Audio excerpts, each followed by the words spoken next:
Riley, Taz.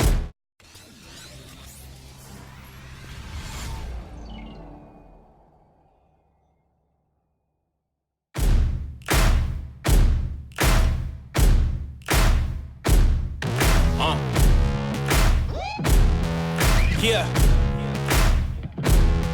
Siege. Riley, Taz. Yeah.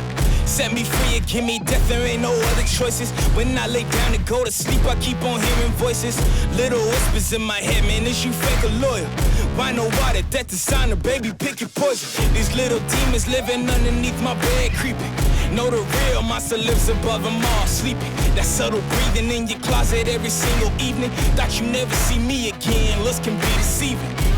When they hear the sound of the drum, they'll be saying, oh Lord, here they come. Yeah, here we come. Here we come. Here we come. Here we come. I used to think that people die because they wicked. Nowadays people wanna see you dead because you gifted. Been ready for my tomb since I came up out the womb. So no matter what, I'm coming back and paying you a visit. Saw it coming, I predicted, but y'all wouldn't listen. No, you can't protect your riches if you never burn bridges. Flip pages, went places, made changes, still dangerous. Now I'm back, altercation, hold still. I make it painless how it feel, baby. When you say you love me, is it real, baby? Full speed, both hands on the wheel, baby. Young Taz coming from the Mobile, baby. You know the drill, baby. Yeah. And when you hear the sound of the drum, we'll be saying, here we come. Yeah, here we come. Hey, here we come. Here we come. Here we come. Yeah, here we come. Hey, here we come. Hey, here we come. Here we come.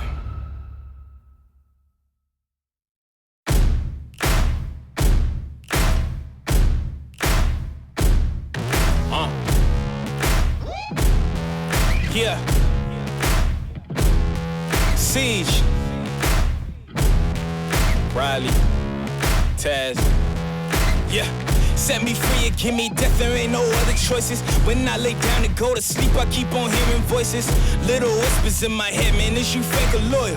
Why know why that death designer, baby, pick your poison. These little demons living underneath my bed, creeping. Know the real monster lives above them all, sleeping. That subtle breathing in your closet every single evening. Thought you never see me again, looks can be deceiving. When they hear the sound of the drum, they'll be saying, oh Lord, here they come. Yeah, here we come. Here we come. Here we come. Here we come. I used to think that people die because they wicked. Nowadays people wanna see you dead because you gifted. Been ready for my tomb since I came up out the womb. So no matter what, I'm coming back and paying you a visit. Saw it coming, I predicted, but y'all wouldn't listen. No, you can't protect your riches if you never burn bridges. Flip pages, went places, made changes, still dangerous. Now I'm back, altercation, hold still. I make it painless how it feel, baby. When you say you love me, is it real, baby? Full speed, both hands on the wheel, baby. Young Taz coming from the Mobile, baby. You know the drill, baby. Yeah.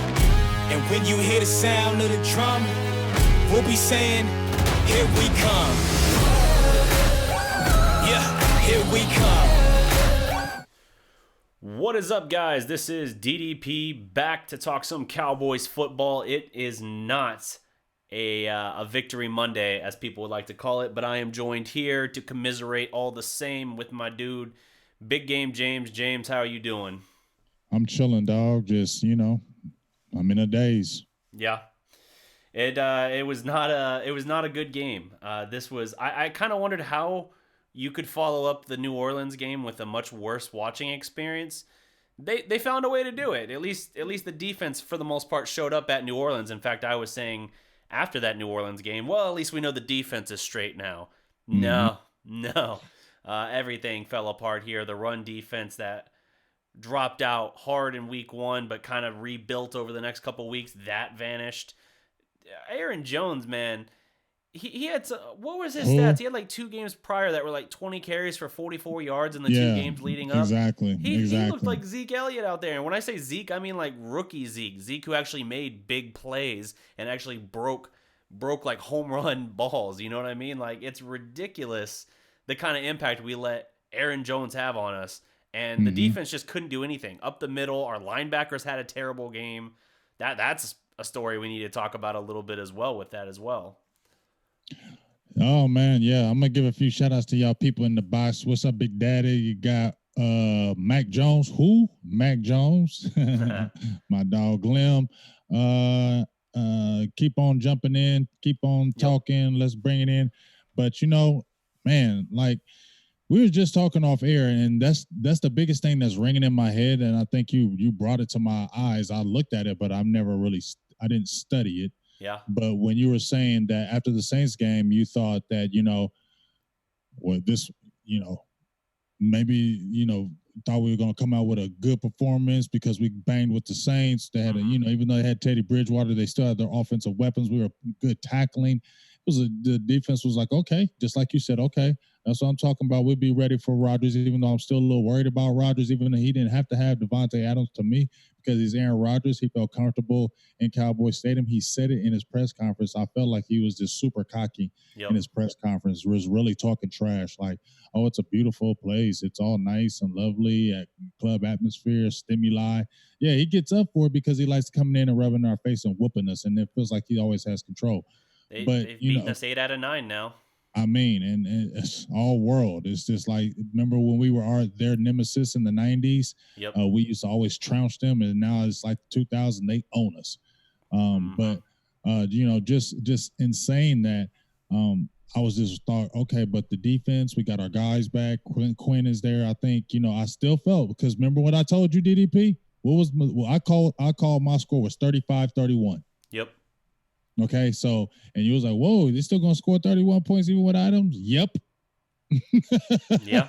You see? Yep. You know why? Because Aaron Rodgers, he can make anybody better. You get what I'm saying? He don't need see, if Aaron Rodgers gets... Thing is, though, he made some throws, but he's not who killed you. It was Aaron Jones with all 4 touchdowns. Yeah, but here's the thing, though. Aaron Jones only had 109 yards rushing, so it wasn't like he was killing us. It wasn't like he had 4 touchdowns, 188 yards, 4 touchdowns, and he was just gashing us. Yes, he was hitting up the middle, but it was timely plays. It was set-up plays. They studied our defense. You feel what I'm saying? And that's what the issue is. There's an issue that nobody talks about. Well, some people have talked about it, but nobody talks about it. Everybody talks about it with Jason Garrett, and it's rightfully so. And people have brought up Kellen Moore, but ain't nobody been saying nothing about Chris Richard.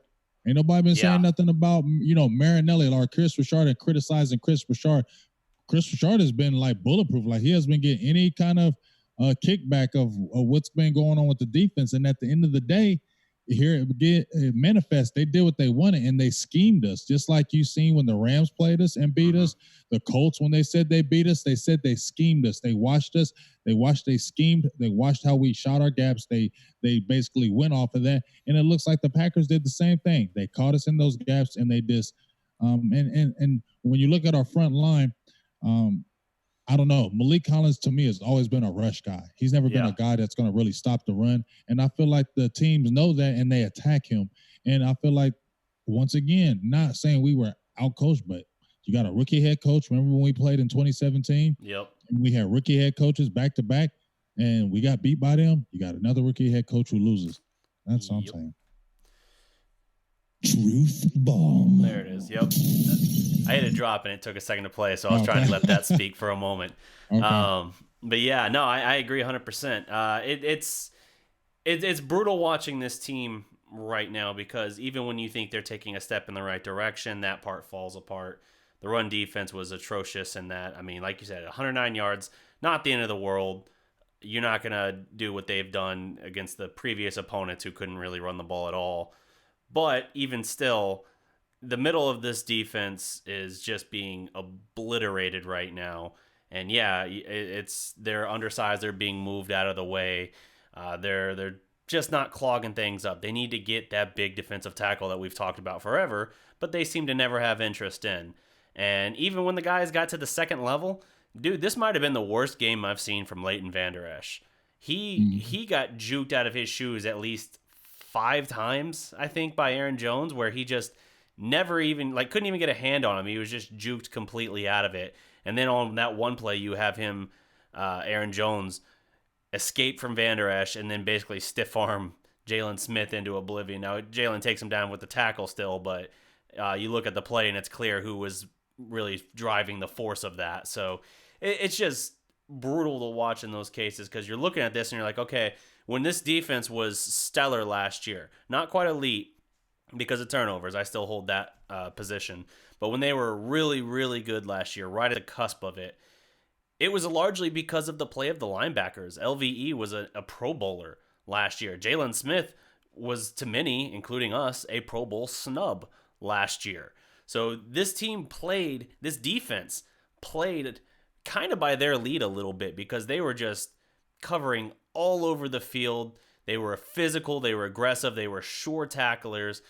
That was not the case. It really hadn't been the case a whole lot this year. They were good last week with New Orleans, but they were a little iffy in the weeks prior, and then this was just atrocious. I understand in terms of playing experience, they're both pretty young. This is Jalen's 3rd season actually playing, LVE's 2nd, but man, oh man, it is hard to watch the team right now when the defense is just getting manhandled at times.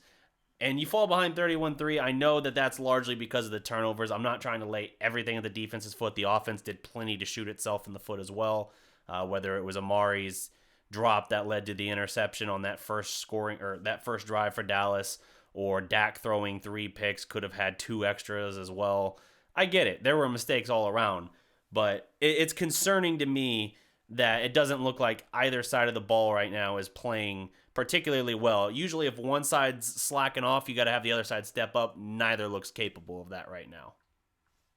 Well, I mean, here's my thing, though, DDP. If you look at the defense, when you're saying we're getting gashed, we got gashed this game, but if you look at the 4 games, I mean, Saquon Barkley had a good game. Saquon Barkley is one of the best running backs, if not the best running back in the league. Yeah. And he had 119 yards, but we know he did have the one big run. He still averaged about 6 yards a carry. Yep. But once again, first game of the year, that was Saquon Barkley. I'm not giving them a pass, but you're dealing with one of the best running backs. He's going to do that on a lot of teams. Sure. Because he's that good. But when you look at who else we play, we have shut down the running game. And I don't really feel like everybody's talking about how Aaron Jones killed us. If you watch the game, and I'm not saying you did, I'm just talking about people in general. You watch the game, it wasn't like he was just running all over us. Okay, it was like, and when he got those touchdowns, they weren't like from the 30 or 40-yard line. They were inside the 20-yard line. I think he had the 118-yard run for the touchdown because it was great blocking. But you had a guy in Malik Collins who ran around. He should have shot the gap and commanded the double team and allowed your linebacker to be free. But he tried to be slick and run around it. It made it easier for the double team not to happen.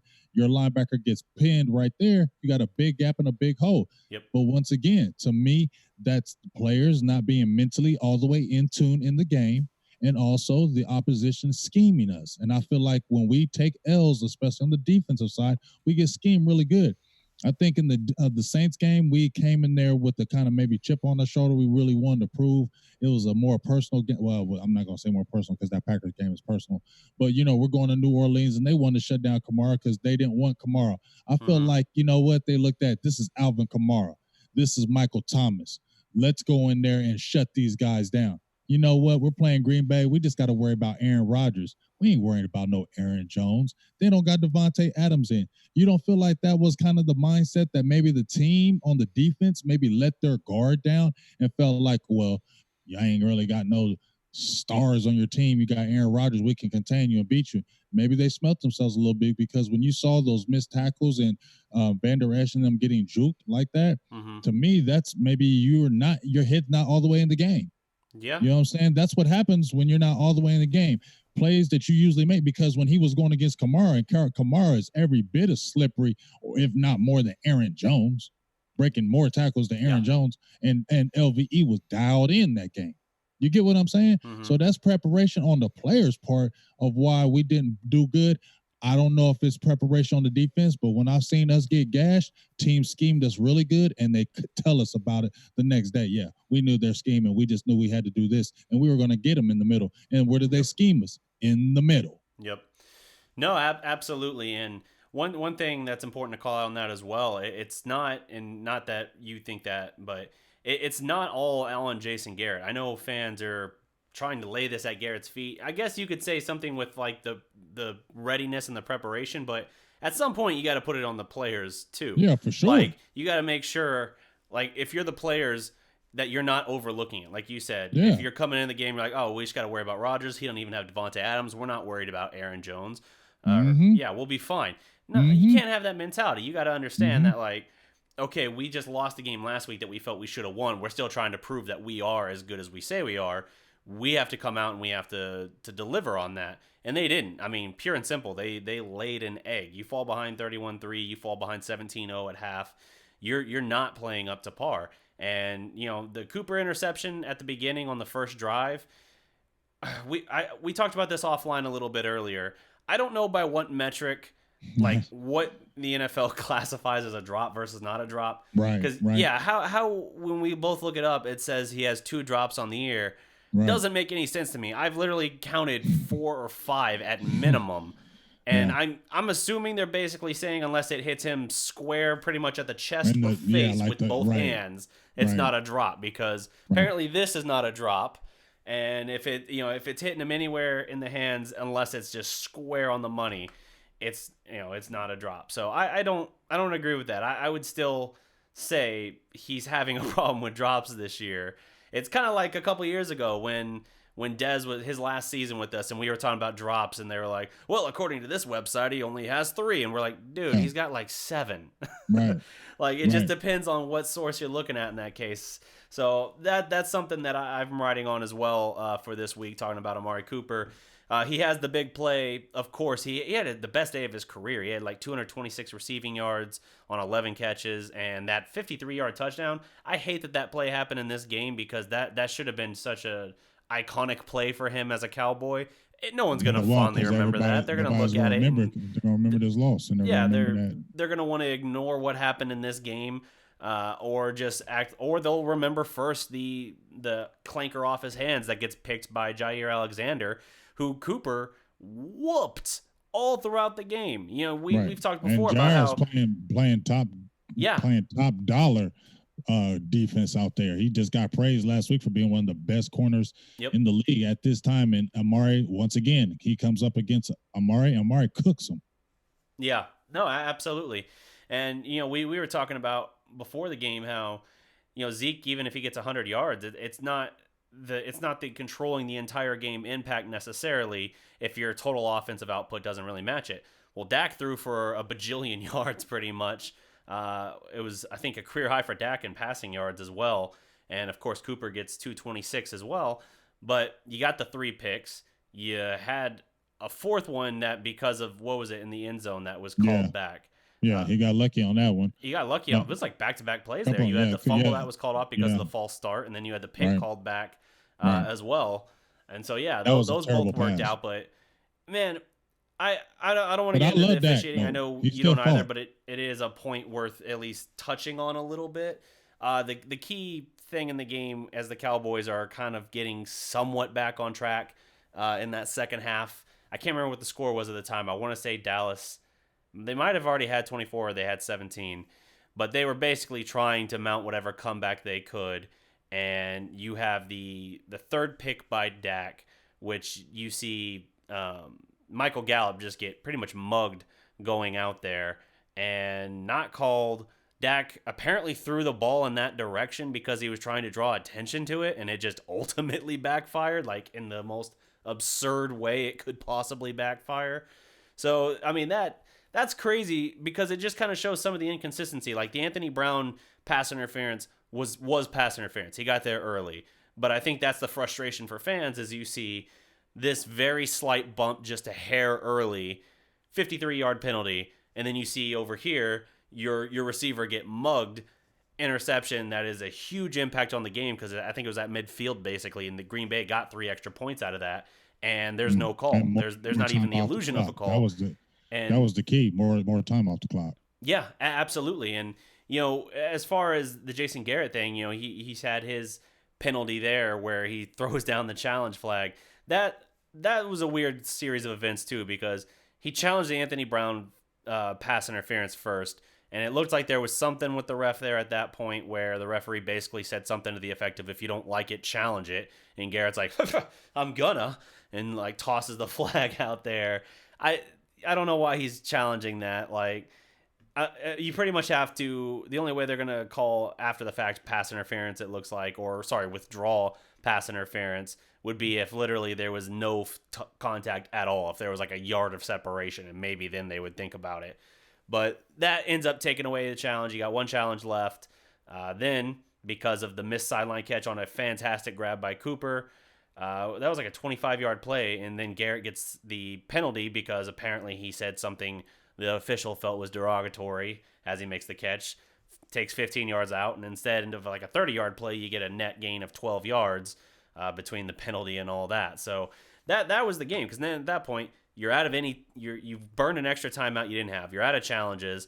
You had the King interception then as well that came a few minutes later, and you just those are key things. If you're trying to mount a comeback, you need everything to go right, and everything kind of fell apart. Any hope they had at that point fell apart, but at that point I was kind of like, let's see if they can at least make it entertaining, but I was still very doubtful they were going to do a whole lot.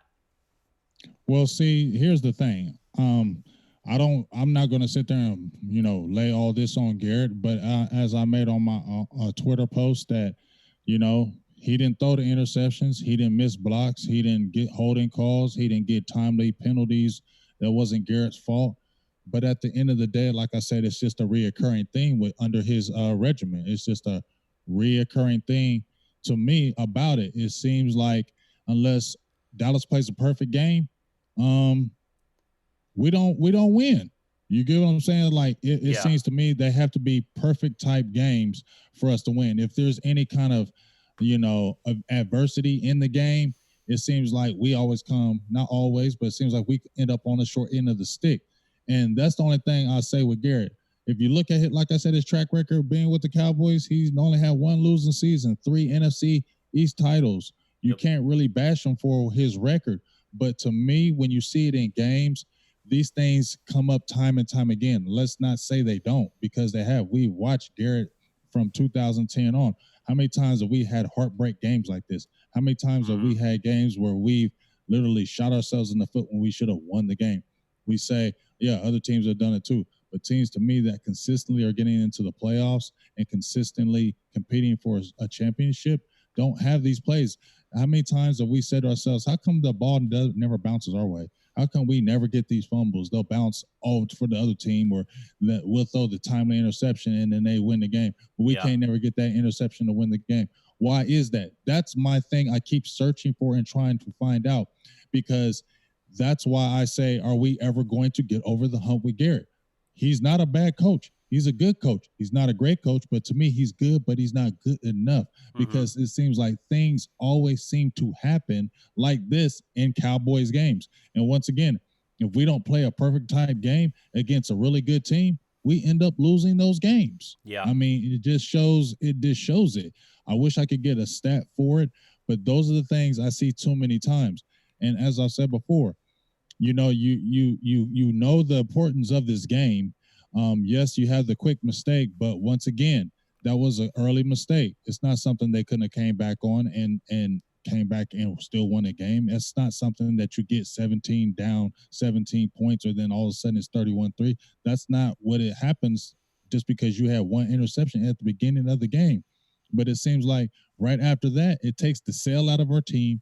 We start making mental mistakes, and then it's kind of like it's one of those things that snowballs with us, and it gets frustrating to watch because it seems like it happens against these big games and against good teams, and you wonder, is this going to happen later on? Because you still got the Patriots, you still got the Vikings, you still got the Eagles twice, you still got the Bears, even though the Bears lost. But here's the thing: teams can lose those games. But when they play Dallas, and that's what the Cowboys needs to always understand. That's what the Cowboys and that defense, everybody needs to understand. And I don't understand how you don't. But when you play for the Cowboys, every team gets up for you. So if the Bears lost to the Raiders last week, guess what? If they came to play Dallas this week, they're going to be on 10. Because they want to beat Dallas. Everybody does. So it's like we get everybody's best game, it seems like. So we have to bring our A game, or guess what? It's going to happen. A loss. Yeah, no, absolutely, and that's part of the frustration for sure. I can't remember exactly what the Cowboys' record is, but with Dak at quarterback, whenever they have at least 24 points in a game, I want to say it's something like 12-4, something to that effect. Or no, in 5. I think it was like 14-5 or something like that.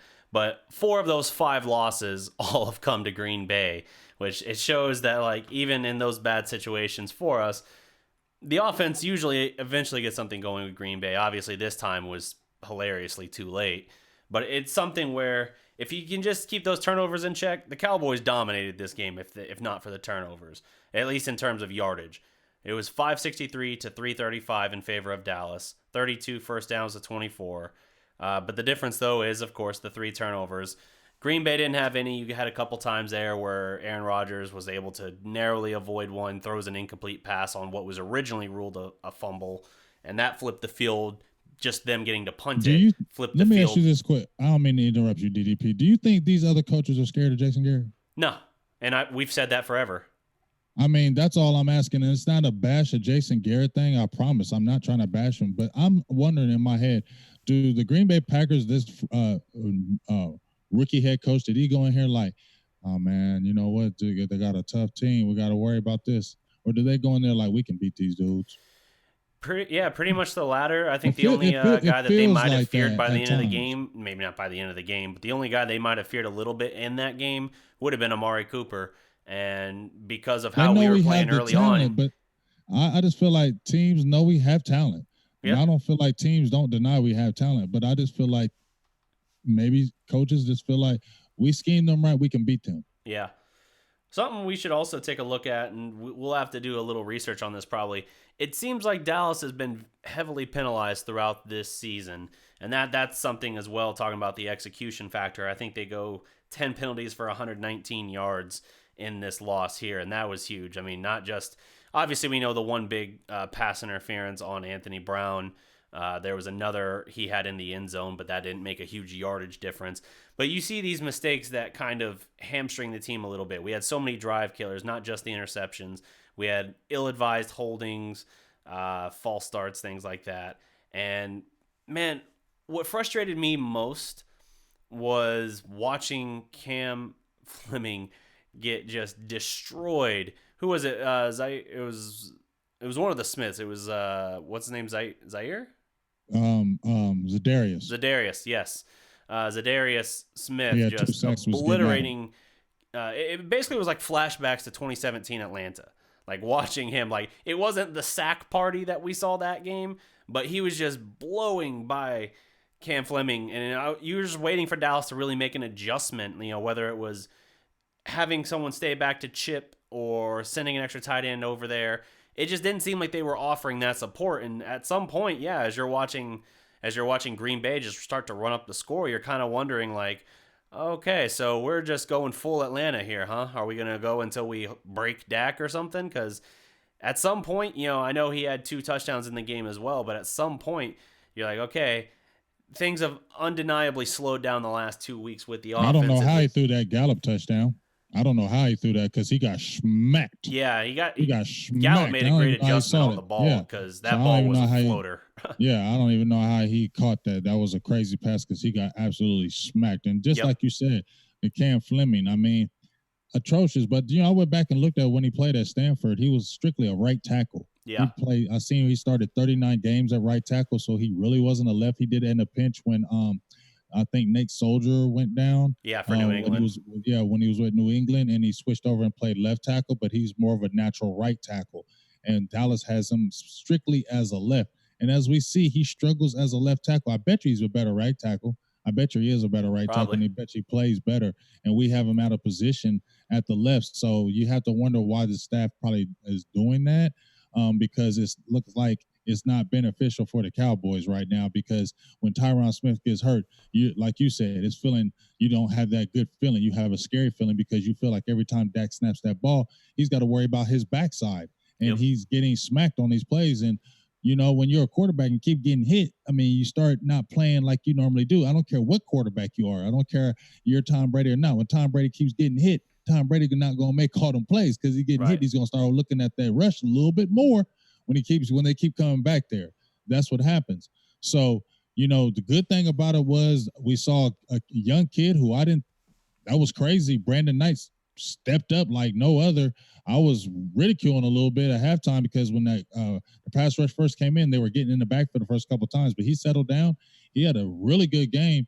I showed a lot of the tape of him, so at least we found somebody else in Brandon Knight who can play that right tackle position. Hey, I wish he could see if he could play left tackle, because if he could play left tackle, sit Cam Fleming's butt down and see what Brandon Knight can do, because he showed he can play in this league. That pass rush was going nuts. Even Leo Collins was having problems with Preston Smith. And then you had Brandon Knight come right in the game and was handling Smith and the stunts. He was switching over, had good feet, good hands, looked really good. And a lot of people were talking about him when he came into camp at Indiana. I know John Oney was a guy who was really on him. And John Oney's a really good, somebody you really should follow out there. He's got some really good stuff, but he was really tooting his horn and he looked really good. So maybe he could switch at left because Cam Fleming's just not that guy. You feel me, DDP? Right. No, 100%. And you mentioned Lyle Collins, who goes down in this game with an injury as well. Was it his knee or ankle? I heard him say knee initially, but then I started hearing ankle later on. I think it's the knee because he has an MCL strain. So it's more so the knee. Okay. And then you got a compound with the back injury. Yep. So a bad knee and a bad back, those don't work together. No. So he's probably going to rest again, and maybe, definitely want him back by Philly, but I think they're definitely going to rest him. They feel a little better playing the Jets since they haven't won a game. Yeah. So that's to me another game that you want to get that young buck, Brandon Knight, some more experience, and so it can help him out just in case something may happen down the line later in the season. You know what I'm saying? That's only going to help him and help strengthen our line for depth and figure out where we're at. But that left side, man, it's scary that we really got to look in that draft for a left tackle. Not just saying, we're going to get Tyron Smith's replacement, but we need to have somebody as depth that can play left tackle strictly for real. We need to draft a guy that can play left tackle. So we ought to understand Tyron Smith is going to be hurt some point in the season. Okay. Yep. He just is. He's going to miss at least 2, maybe 3 games a year. That's just what's going to happen. So we got to have that backup for him to be ready, because to me, he's not a young 28. He's an older 28. For sure. So they need to have in the draft, and I don't need to be talking about it, but if we're talking about somebody, a critical position as left tackle, because it's guarding the backside, because most guys are right-handed quarterbacks, got to have somebody in there in just in case Tyron Smith goes down. Yeah, for sure. I see Dim Boys 27 asking, what about Connor McGovern? He's a guard, and he's out for the year with a pectoral injury, so he's not even an option right now. But yeah, health is a big issue for the team. Obviously, we know Tyron, as you said, is out still. He'll probably get this game off as well. You still got Lael now that you're going to have to see what his situation looks like. Tony Pollard also apparently goes down with an injury, which is weird because I barely saw him out there. I think he got 7 snaps this week after 2 last week. But he's listed with a banged up knee and ankle, knee swelled up following the Packers game, says Brianna Dix on Twitter. Meanwhile, Anton Woods, he's improving, but he's still not there yet. We'll see if he's ready to go by the time the Jets game rolls around. But man, this team has to really take this into consideration. The Jets I know that they're winless right now. You would assume by now, surely the team is going to be awake and prepared. But I just want to, Jets weren't getting blown out. Like, let me tell you something. If the Jets had Sam Darnold, I'm not going to say they'd this be week, good. I think. Is he going to be back this week? That's what I've been reading early on, is they expect him back. That quarterback they have is trash. Yeah. Okay? Well, it's like their third guy. The other guy broke his ankle. He's absolutely trash. But the Jets I watched that game. They didn't sit there and they didn't run over the Jets. It's because they couldn't throw the ball. Yeah. If they could have thrown the ball in that game, they could have won. They had chances because Le'Veon Bell was doing his thing. But when you don't have a quarterback that can't throw, you're going to tee off on that running back because they're threats. You know what I'm saying? Yeah. Their defense played hard, kept them in the game. So we can't be going in there just because they're 0-4 and they're the Jets, that they're just going to come in there and lay down. You know what I'm saying? Yeah. They're going to be even more amped up. Plus it's New York. It's New York, y'all. So they're going to be on 1,000 with Yeah. Dallas coming into town. You feel what I'm saying? Because they want nothing more than an upset. Oh yeah, 100%. Dallas has to answer the call here. I know they're beat up. They did get Gallup back. That was a lift this week. It did help. Obviously, you saw his touchdown play. He had moments still. He looks like he's still kind of rounding back into form, but that's going to help the offense. Hopefully, we'll see how Cooper is. He went down a couple times, limped off in the game. I know it didn't affect him in terms of having his career day, but I'm still iffy on how Cooper's doing right now. I feel like he's a little bit hobbled, just a little bit. It's not like affecting him, tremendously. He's so good of a route runner. He's able to kind of work through it as he's dealing with, what is it, the heel or the foot. It's plantar fasciitis. Yeah, it seems like they've changed that diagnosis a few times though. It went from like a bruised heel to the Achilles tendon strain to the plantar fasciitis. I feel like they changed it to something else briefly and then flipped it back to plantar. So I don't even know exactly what's going on with him in that regard, but he doesn't look completely the same. He's still making a lot of plays. Obviously, like I said earlier, that 53-yard touchdown was a thing of beauty, and I hate that it won't get appreciated until you see like the end of season highlight mixtape or something someone puts out on YouTube. And that's like the one play from that game isolated just to be like, oh yeah, oh, you see the score. If you're saying this though, DDP, if you're saying that you don't think he's all the way healthy, then man, I like to see him when he is all the way healthy because he killing these dudes. He's killing Alexander. He was killing your boy from the Dolphins, Xavier Howard. I'm just saying, if you're healthy, you're not getting MRIs during the week. Generally, you're not limping off the field a couple times. But like that throughout tell the you, game. DDP, plantar fasciitis. I had it every game. That jank gonna hurt, and it'll go away for a little bit, but as soon as you start messing with it, it flares up again, and then it flares up when you least expect it. And it, like I said, it's like pins sticking in your foot. So I think that's why you can see it seems like it runs sometimes gingerly on it because it's a sensitive. You don't want to put pressure on it because it hurts when you put pressure on it. So if he's having that pressure on it in the form of like a precision route runner. Yes.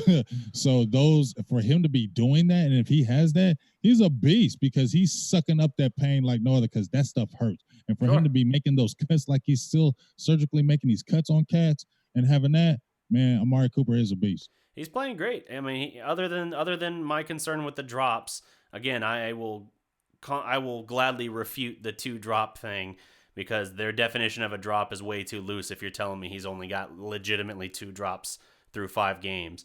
But he's got 32 catches for 512 yards and 5 touchdowns in 5 games.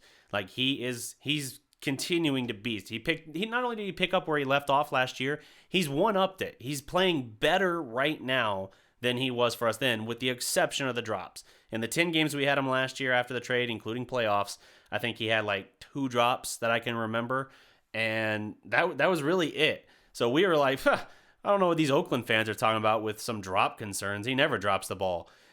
In this season, I can count every game he's had at least 1, and I want to say it was the Miami game. He had 2 instead of 1, but regardless, the point is that's the only kind of thing still concerning me a little bit because we're talking about a guy that is set to get paid big. Julio got paid, Michael Thomas got paid. Amari is probably the next big receiver contract to come down, and they got 20 and 22 respectively per year. If you're talking about like Amari getting anywhere close to that, I'm like, dude, you can't have plays where you clank it off your hands on that drive. You know what I mean? Like you gotta, at the very least, you gotta knock it down if you're not gonna catch it. You can't just knock it up into the air. Yeah, but everybody. I've seen Julio Jones, some of the best guys. I've seen Julio Jones drop passes. Now I feel what you're saying, but I've seen Julio drop passes where you're like, how did you drop that? So yeah, true. Every guy does it. It does happen. It's rare. I mean, even T.O. What's the thing that he was criticized for? His hands. Yeah. T.O. did not have the greatest hands, but you know what? He was an animal. You know what I'm saying? You still wanted him on your team, and he still was one of the best in the game, even with that. And you knew, remember what the year with the Cowboys, I think he had led the league with like 13 drops. Yeah. You get what I'm saying? And he also had like 90-something catches for like 1,300 yards and like 12, 13 TDs. You feel me? Yeah. So we kind of had to take the good with the bad with that. But you know what? I'm going to kind of take that good, but he still got to do it. You know, because I know it's probably killing him because he's one of those guys. He's quiet and he's that chess person. So that's probably killing him that happened, especially having a game like that. Right. And everybody just going to be remembering that. But that was his quote after the game. Actually, was specifically referring to that. I play. would too. I would think about that all game because I would not care about the game that I had. Because it would always haunt me because everybody's going to be talking about it too. Yeah, he said, the only thing on my mind is that dropped ball and the turnover it created when asked about his big game. Yeah, I mean, and it's like this. It seems to me that Garrett teams play better when our backs against the wall. When we're up there as like, hey, the Cowboys going to be good. The Cowboys going to be this. Cowboys be that. We're better as the underdog. Yeah, we're always better as the underdog scene because it seems like we never seem to match what people are saying about us until we start getting our butts kicked. Yeah. And then all of a sudden we go on these runs. You get what I'm saying? Like right. Those are last year teams. 3-5. Yeah. I mean, those are Garrett teams. Look at, even 2014, the win streaks. 2016 we go on long win streaks. 2018, remember what you said, the 3-5. We go on these long win streaks. It's like we got to get kicked in the mouth a little bit, and then everybody's saying we suck. And then all of a sudden, when people are going to say, "Oh yeah, y'all really getting smashed this game," we come out of nowhere and win the game. That's what Garrett does. It's like when everybody's trying to bury him, he's saved. And that's why I think Jerry has kept him so long because he always rises to the occasion at when it's needed kind of most. But it's like when you need those critical games. Yeah. Those critical games, not back against the wall. Just you got to win this game.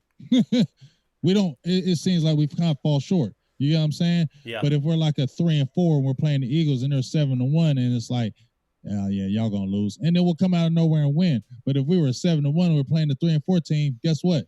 We lose that game. You get what I'm saying? Yeah. And that's the unevenness that frustrates me just about Garrett, the teams, because if we 10 years, look at the other guys that are, and like I said, I'm not trying to bash Garrett. I'm just looking at the facts.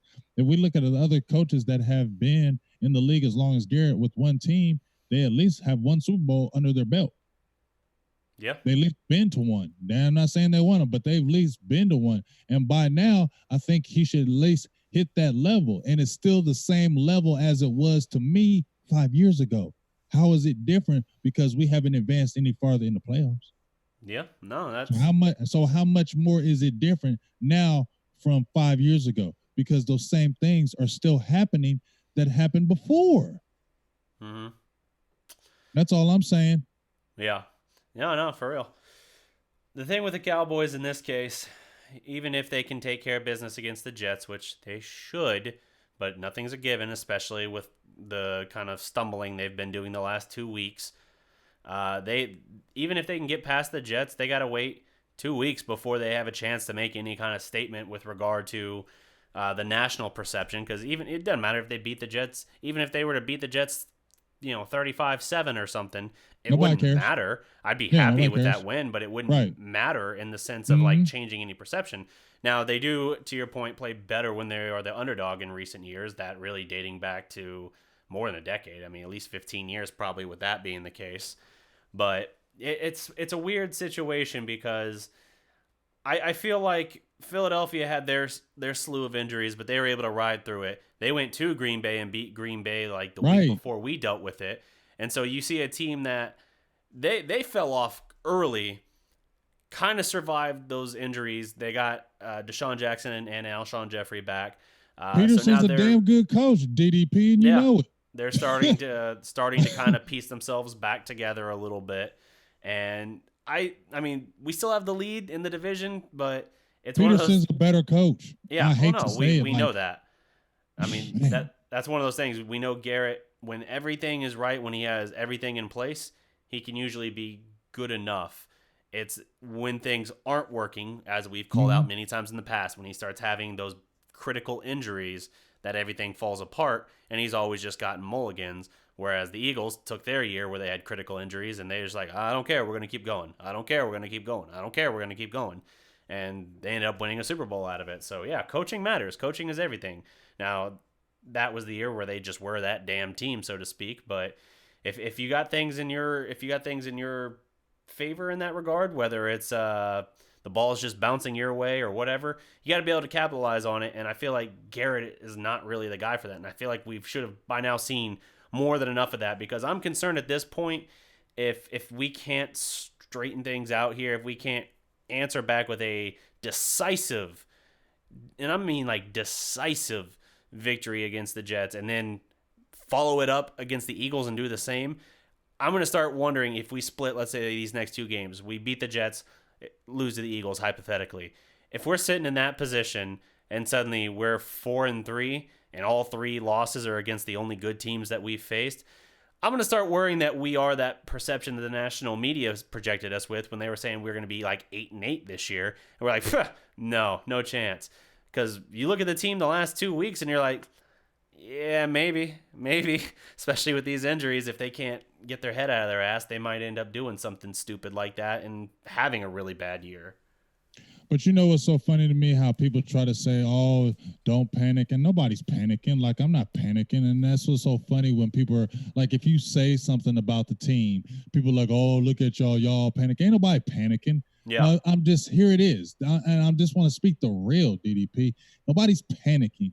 But too many times we've seen the Jason Garrett-led teams, this happen. Just like I said before, 10 years in, I'm still seeing the same things happen 5 years ago with team. Still be mistakes and mental mistakes in the game, still be critical holding plays, still be interceptions, whether it was Romo, whether it's Dak, whether it's who. You feel what I'm saying? Right. We didn't watch them games 3 or 4 years ago when we were beating the Packers and they came back and beat us with Matt Flynn. Yeah, no, I remember that was really bad. Those were dark You times. know what I'm saying? And then then we was smashing Detroit, and they came back and beat us. Yeah, we was smashing them. You get what I'm saying? How many times have we Bobby seen Carpenter? That? I mean, how many games have we seen that? And like I was talking with Skywalker Still, shout out to you, dog. I mean, I'm trying to figure out. I try to give it to name a signature Garrett win where you said, man, he outcoached that other coach, like he outcoached him, and we won that game. You can't really say that, and it's not like I'm trying to bash him. Like, I'm not trying to go against him, but it's just the proof is in that pudding. You know what I'm saying? Mm-hmm. Like, we could beat the Jets, okay? And let's say we beat the Eagles. Right now, I don't care if we beat the Eagles. I want to see us get past these other teams and get to this postseason.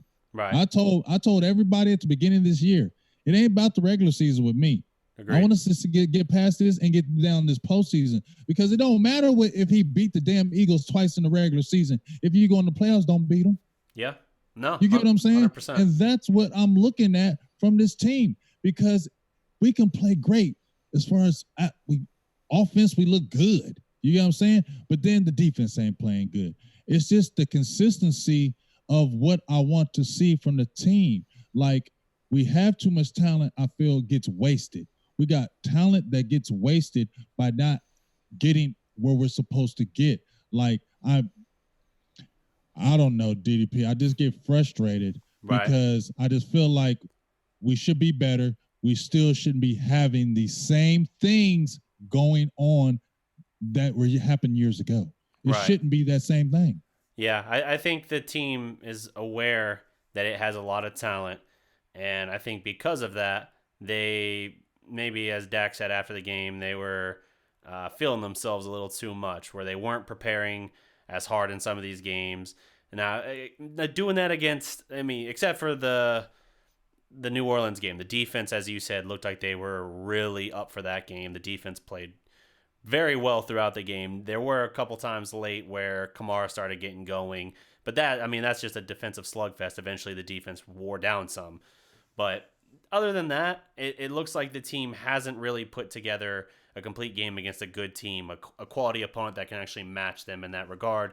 And now you see these injuries stacking up, and it changes the perception a little bit. So hopefully they can start to right the ship. I don't have a concern with them this week so much. I'm still going to say they got to come out and they got to be ready and focused. But if you lose to the Jets, then it's city on fire, figuratively speaking, because at that point, if you lose to the winless Jets at this point and you're at 3 straight losses, then I think at that point you go into borderline panic mode for sure. But right now, no, I agree. We're not there. We're definitely at the the point of like, okay, you have no more room to really mess around. Like, stop playing, play for real. Mm-hmm. But And then also, like I said, you look at our years. 2014, we had the major injury with Sean Lee. He missed that year. He missed that year, but that happened at the very beginning of the year in training camp. You get what I'm saying? mm-hmm. So you had enough time to prepare for that. And what happened? We had that really good year because nothing happened after that. We had all our guys were pretty much good that year. Except you get what for I'm saying? Sean Lee. Except for Sean Lee, but that was at the very beginning of the season. Yep. You know what I'm saying? Yep. Wasn't the mid-season injuries that hurt us. Okay. Then you come back to 2015. During the season, mid-season injuries. Romo goes out. We're winning. Romo goes down. We're winning. Dez goes down. And then guess what happens? We fight tooth and nail, but we don't win. Right. And then 2016, we have guys then Ezekiel Elliott and Dak Prescott, young and fresh. We didn't have no major injuries that year. And guess what happened? We had that great season. Okay. 2017, what happened? Tyron Smith goes down. Sean Lee goes down. You're missing Ezekiel Elliott. Right. What happens? We missed the playoffs. 2018, Travis Frederick goes down, but we still didn't have a major injury because Travis Frederick was kind of diagnosed at the beginning of the season. Yeah. You get Amari Cooper. You see what I'm saying? That's just a pattern. When we have things that, just like you were talking about, when we have injuries in mid-season, it's like the team doesn't adjust and those things befall us. Yeah. And if you're that great coach that we want you to be, I'm not saying I don't want you to be the great coach, Jason Garrett. We've definitely talked about concerns over the lack of in-game and in-season sometimes adjustments. And yeah, that kind of plays out when you have an unexpected injury or something in the middle of the season. This team looks like they're slow to react to it sometimes. It's not just the Atlanta game in 2017 not giving any help to Chaz Green or then Byron Bell. Now, both of them are gone, but you kind of saw it happening again with Cam Fleming in this last game. Smith just whooping up on him throughout the game. And yeah, eventually the offensive line kind of got things back in order, but Dak was under siege. And you saw him making some bad decisions. A couple of his bad throws, he nearly threw a pick at one point. Got lucky. It wasn't intercepted, actually, by, I think it was King again, before he threw that last one that we referenced earlier. Even when he had time, you saw him making some bad throws in that case. And I think it was that kind of internal clock a little bit where it's like you suddenly have time when you haven't had time the whole game. And so it makes you a little antsier, even if you can't see where the hit's coming from, And so I think he was like, I don't know, I think I can make this work. And he slings it, and it's more of a gamble than you need in that situation. Like that interception in the end zone that got called back because of a penalty, thankfully, that was first and goal. Like there was no reason to throw that pass to Randall Cobb in that situation. Like it was way too risky of a throw. He was rewarded in the sense that he was, or I guess saved in the sense that he didn't have to, actually take the interception. They were able to keep going on the drive. But you have things like that, it just makes it tough. They end up getting the Zeke touchdown there for their last touchdown of the game. But you gotta be able to adjust. And this coaching staff, particularly Jason Garrett, hasn't shown an ability to navigate that very well. And that's why we keep saying the coaching feels like the Achilles heel for this team. Yeah, I mean, like I said, I don't try to. And like I said, I've coached a game, and you can't control when it's not your fault when you calling great plays and this dude fumbles. It's not your fault when you call a great play call and this dude throws an interception, or you make a great play call and this dude misses the block and your quarterback gets killed and he fumbles. That is not Jason Garrett's fault. And I even said it weeks before, and I've even said it on here, DDP. You heard me be super positive about Jason Garrett this year. I've been so super positive about it. Mm-hmm. And I'm not even laying this loss on him. All I'm saying is this. It just seems like a pattern and trends. I told you, we had a job we call patterns and trends. Yeah. And this seems to be a pattern and trend. We come out flat at big games. We don't look alive in the end of the third quarter, fourth quarter. Now we're exploding and going crazy and nuts. But not even this game. We were really. I think that the frustrating thing to me right now is why I'm still kind of in a daze about all this is because I knew we were going to whip those other teams. Mm-hmm. I wanted to see what we were going to do against these guys because this is what I was really getting up for. I really got up for these Saints. I really got up for these Packers because I really wanted us to show and prove these squads and let them know that we mean business. And once again, it's like here we go again with the same BS. You know what I mean? Like we outplay a team, we outnumber a team, but we still lose. And that's why I'm so frustrated about this Green Bay game, because it wasn't like we weren't moving the ball. They weren't stopping Dallas. They weren't stopping us. They weren't stopping the offense. We just kept shooting ourselves in the foot with the same damn things. And it's just like, when are we going to stop making the same mental mistakes that are happening, time and time again at the wrong moments? And then when those things happen in the game, it's like we can't bounce back from it and win. It's like, well, it's kind of the loss after that, because everything went perfect. We had the big holding penalty, and that stopped us. And then we're talking the next game. Well, if it wasn't for this one penalty, or if he wouldn't have missed this one catch, we definitely would have won that. Man, I don't want to hear the coulda and shoulda wouldas with our team. We just need to beat these damn teams and show and prove. Yeah, no, I agree 100%. But I think it's going to wind down our show here. We've been going for about an hour, and I think we've pretty much said what there is to say in this case. Bad showing. They gotta answer. John Doe, your timing is unfortunate, sir, as we are wrapping up.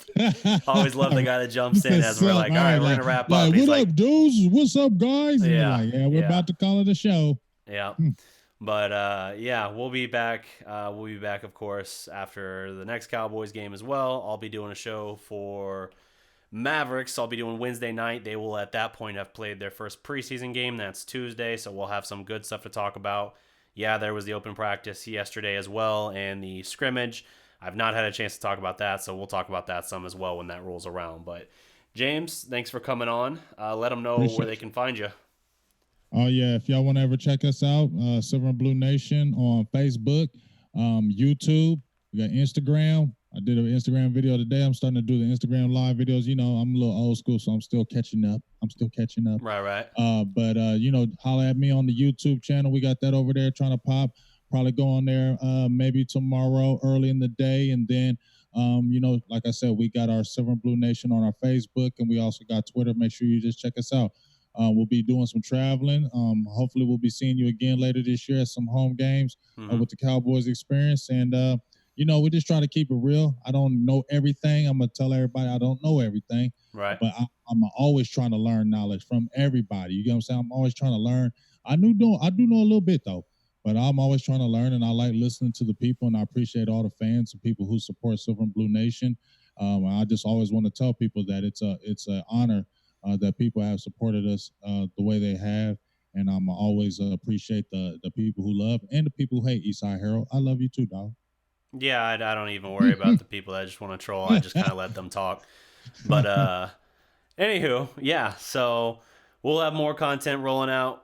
We'll be definitely, like you said, doing more of those Cowboys experience events as the season goes on. We'll be doing some more shows, hopefully getting some more player interviews and all that. And we are. Yeah, we're gonna get going because once Mavericks are rolling too, Prospect is gonna be very, very busy. So yeah, make sure you check out this guy on that Mavericks tip, because I'll be feeling honored when you be having me a guest, because that Mavericks be popping. So it's really good quality stuff. Good deep stuff. I really love how you got that Mavs booming over there. So if y'all on basketball fans and y'all Dallas Mavericks fans for real, you need to get on that Prospect about the Mavericks. He got good content on there. Appreciate you. But that's going to do it for our time here, guys. Until next time, remember, every legend was once a prospect. Salute. Peace.